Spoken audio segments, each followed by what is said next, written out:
તો દેશભરની અલગ અલગ પંચાયતોની 6500 મહિલા સરપંચ ગુજરાતની મુલાકાતે છે। અન્ય રાજ્યોમાંથી આવેલી આ મહિલા સરપંચને રાજ્યના અલગ અલગ ગામમાં પંચાયતની મુલાકાત કરાવવામાં આવી હતી। ત્યારે કેવો રહ્યો આ મહિલા સરપંચનો અનુભવ, આવો જાણીએ।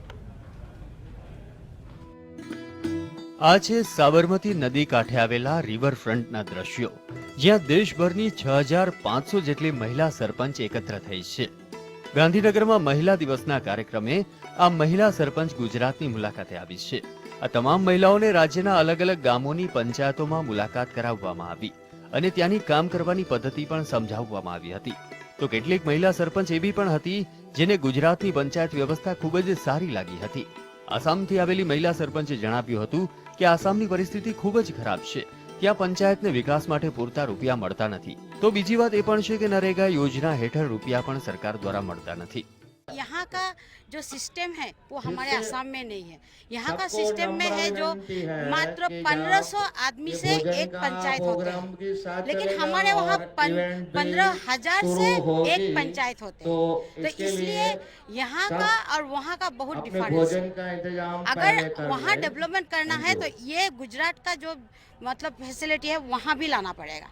और यहाँ जो आप लोग का मतलब पैसा जो देता है, जो मतलब आप लोग का पूंजी देते हैं, लेकिन हमारे वहाँ उतना नहीं देते हैं।